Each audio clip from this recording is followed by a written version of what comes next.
நம்ம எல்லாத்துக்குமே மாவு ஃபஸ்ட்டு என்ன ப்ரொசீஜர்னால் ஊற வச்சு எப்படி அரைக்கிறதுங்கிறத ஃபஸ்ட்டு பார்த்துப்போம். அப்புறம் நம்ம தேவையான பொருள் பார்க்கலாம்.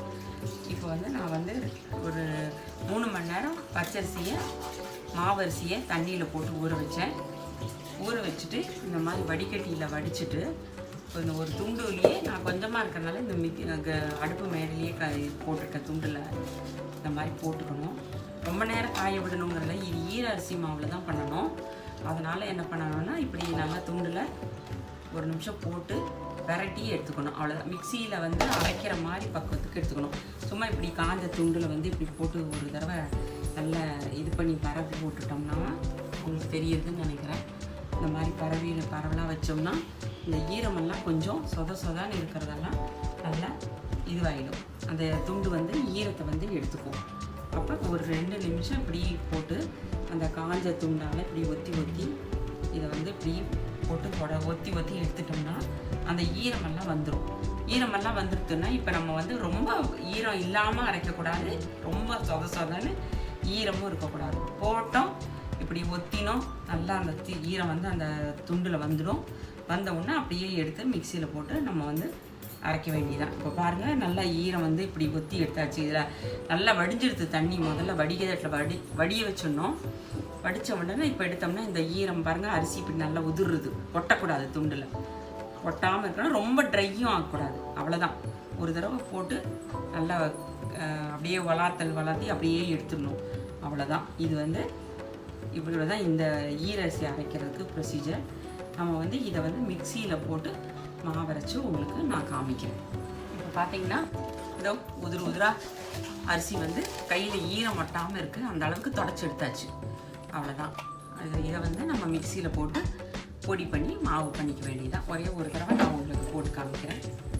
எல்லாமே நான் வந்து பிகினர்ஸுக்கு தான். இது ஃபுல்லாக நான் வந்து சின்ன இதில் கூட மிஸ் பண்ணாமல் அரிசி ஊற வைக்கிறது எல்லாருக்கும் தெரியும். 3 மணி நேரம் ஊற வச்சுட்டு நல்லா தண்ணியை வடிச்சுட்டேன் வடிகட்டியில். திருப்பி ஒரு தடவை சொல்கிறேன். வடிகட்டின உடனே ஒரு சின்ன துணியை வந்து அரிசியோட இது குவான்டிட்டியை பொறுத்து ஒரு கொஞ்சமாக இருந்தால் ஒரு சின்ன டவல்லையே போட்டு சும்மா இப்படி தொடச்சி எடுத்தால் போதும். பாருங்கள், நல்லா கையில் ஒட்டாமல் வரணும். அவ்வளோதான். அந்த ஸ்டேஜில் நிறுத்திக்கணும். இதை எடுத்து மிக்சியில் ஒரே ஒரு தடவை நான் போட்டு காமிக்கிறேன். அப்புறம் உங்களுக்கு அரைச்சிட்டு காமிக்கிறேன். பாருங்கள், இந்த மாதிரி வரும். இதை சல்லடையில் சலிச்சு வச்சுக்கணும்.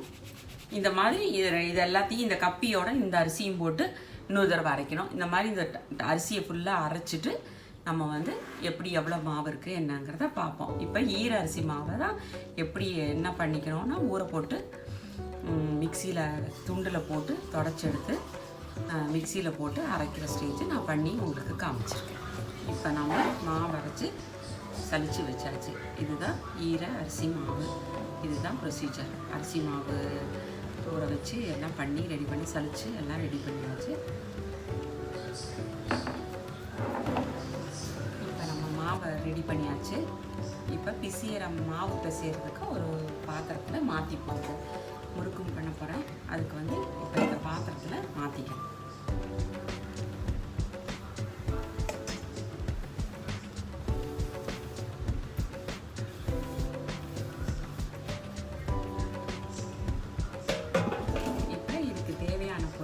சொல்லிட்டேன். மாவு ரெடி பண்ணியாச்சு. பெருங்காயம் கரைச்சி வச்சுருக்கேன். கட்டி பெருங்காயம்லாம் வாசனையாக இருக்கும். இதை வந்து கரைச்சி வச்சுருக்கேன். பெருங்காயம், சால்ட் வச்சுருக்கேன்.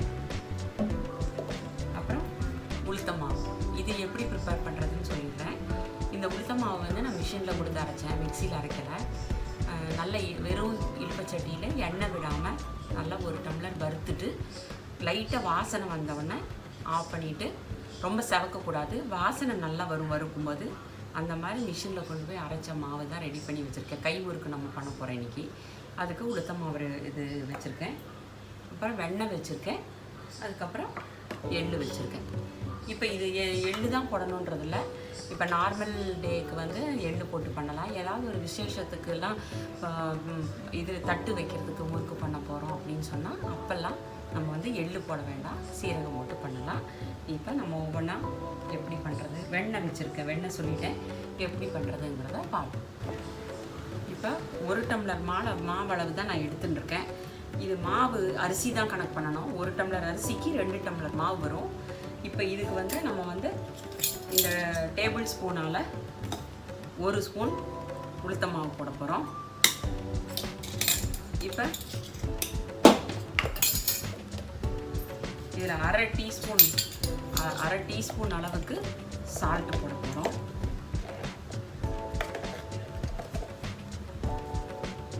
அரை டீஸ்பூன் அளவுக்கு சால்ட் போட போகிறோம்.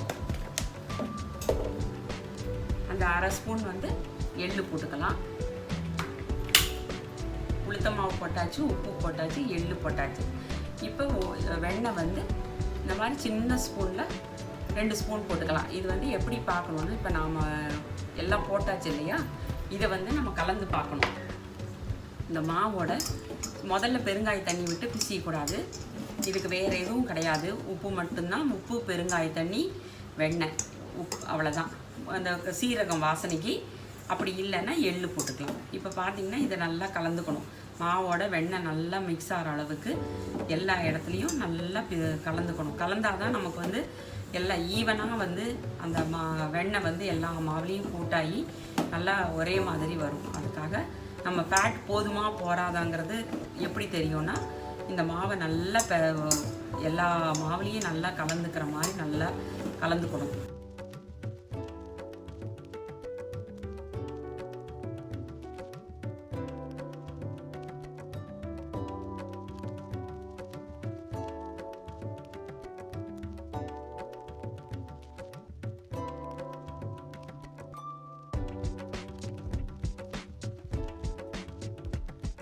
இப்போ நம்ம எல்லாத்துக்கும் கலந்தாச்சு.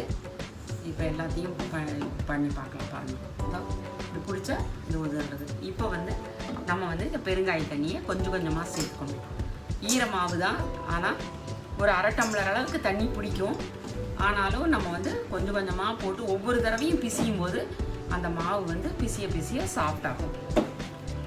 அதனால் இந்த மாதிரி கொஞ்சம் கொஞ்சமாக போட்டு கரைச்சி வச்சுக்கோங்க. பெருங்காயம் ஓரளவுக்கு. ரொம்ப பெருங்காயத்தை கரைச்சிட்டு எல்லாம் கரைஞ்ச உடனே ஒரே முறுக்கு மாவில் விட்டுடாதீங்க. அவ்வளோதான், மாவு பெருங்காய தண்ணி அவ்வளோதான் நான் விட போகிறேன். கொஞ்சம் வாசனை எனக்கே தெரியுது போரும்னு. இப்போ பார்த்திங்கன்னா இது கெட்டியாக இருக்குது. இதுக்கு மேலே நம்ம பார்த்து தண்ணி விட்டுக்கணும். ரொம்ப தண்ணி இதுவாகிடுதுன்னா ரொம்ப கஷ்டம், புளிய சுத்த வராது. அதனால் இப்போ என்ன பண்ணுறோம், கொஞ்சம் கொஞ்சமாக தான் பண்ண போகிறேன். கொஞ்சோண்டு விட்டுக்கிறேன். இது வந்து மாவு வந்து பார்த்திங்கன்னா பிசியும் போதே உங்களுக்கு தெரியும் நல்லா பசவாக இருக்குது. இந்த மாவு வந்து உளுத்த மாவு போட்டுக்கிறதுனால நமக்கு கைக்கு வந்து ரொம்ப பசவாக இருக்கிற மாதிரி இருக்குது. இந்த அரிசி மாவை வந்து 2 தடவை சலிச்சுக்கணும். நம்ம முறுக்கு பண்ணும்போது ஒரு துளி கூட கல்லோ எதுவோ இருக்கக்கூடாது. மாவு நல்லா இப்படி பிசிஞ்சுக்கணும். நம்ம காற்று உள்ளே போய் மடித்து பிசிஞ்சுக்கணும். நமக்கு சுற்றுறதுக்கு சாஃப்டாக வர அளவுக்கு பண்ணிக்கணும். அது பிசிய தான் தெரியும். அதனால் என்ன பண்ணணும், முதல்ல ரொம்ப தண்ணி விட்டுறாதீங்க. பாக்கி மாவு மாதிரி நிறைய தண்ணி விட்டு பிசியக்கூடாது. இப்போ வந்து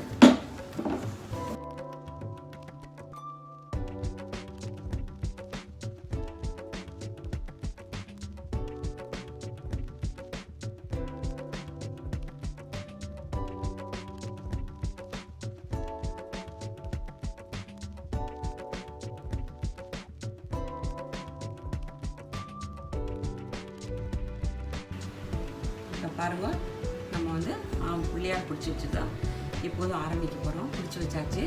இப்போ தேங்காய் எண்ணெய் தொட்டுக்கிறதுக்கு தேங்காய் எண்ணெய் வச்சுருக்கேன். இதை கையில் தொட்டுன்ட்டு இப்போ வந்து சுற்ற வேண்டியதான். மாவு ரெடியாக இருக்குது.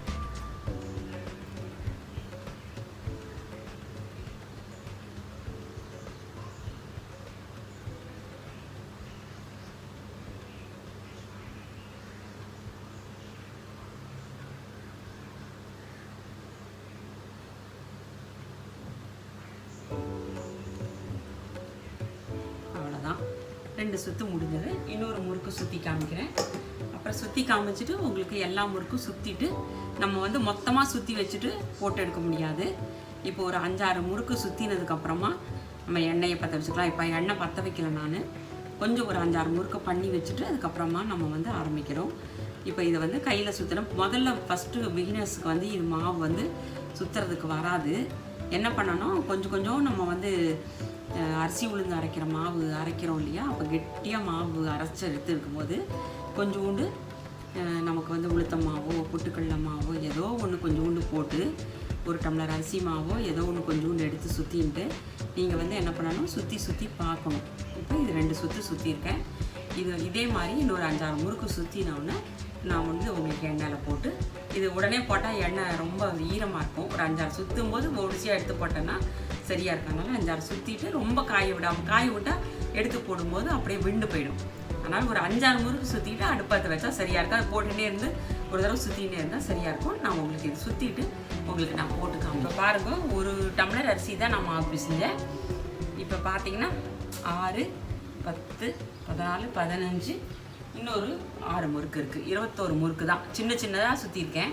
இது நான் வந்து சீர் முறுக்கு பண்ணணுன்னா என்ன பண்ணணுன்னா ரவுண்டாக தட்டு வச்சுக்கணும். தட்டு வச்சுன்னு அதில் கரெக்டாக ஹோல் இருக்கும். அந்த ஹோலில் ஆரம்பித்து அது முடிக்கணும். இது வந்து வீட்டில் குழந்தைகளுக்கு கொடுக்குற மாதிரி சிம்பிளாக பண்ணுறதுக்கு தான் இப்போ நான் சொல்லியிருக்கேன். இது வந்து நீ சீரகம் போட்டுக்கோங்க. நார்மலாக எள்ளு போட மாட்டா மணலெல்லாம் வைக்கிறதுக்கு. நான் இப்போ எள்ளு போட்டிருக்கேன் வாசனைக்கு. அந்த மாதிரி இருக்கும்போது சீரகம் போட்டு வந்து இந்த மாதிரி கொஞ்சமாக மாவு பிசைஞ்சால் வெடிக்காமல் வரும். இப்போ எண்ணெய் காஞ்சிருத்தான்னு பார்க்குறதுக்கு ஒரு சின்ன இது போட்டு பார்க்குறேன். இப்போ நல்லா மெல்ல ரொம்ப புகைய காயக்கூடாது. இப்போ காஞ்சிருக்கு. இப்போ நம்ம முதல்லேருந்து எடுத்து இதை வந்து இந்த அளவு ஈரம் இருக்கணும்.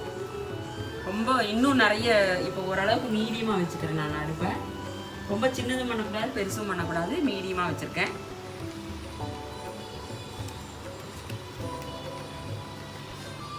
பொறுமையாக இது வந்து முதல் தடவையே இப்போ பிகினர்ஸுக்கு வந்து டக்குன்னு முறுக்கு வந்து இந்த மாதிரி அழகாக சுத்த வராது. அவள் வந்து ஒவ்வொரு தடவையும் கொஞ்சம் கொஞ்சமாக மாவு ஏதாவது நம்ம ஆற்றுல ஏதாவது பலகாரம் பண்ணும்போது மாவு கொஞ்சோண்டு எடுத்து துண்டு அரிசி மாவு பண்ணி அட்லீஸ்ட் எண்ணெயில் போடும்போது ஒரு தேங்காய் புழிஞ்சோமா அதுக்கு புழிஞ்ச முறுக்கு கூட கையில் ப்ராக்டிஸ் பண்ணி பார்க்கணும்.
இங்கே பாருங்கள், எல்லா முறுக்கும் பொரிச்சாச்சு. அந்த 20 முறுக்குன்னு சொன்னேன் இல்லையா, எல்லாம் பொரிச்சாச்சு.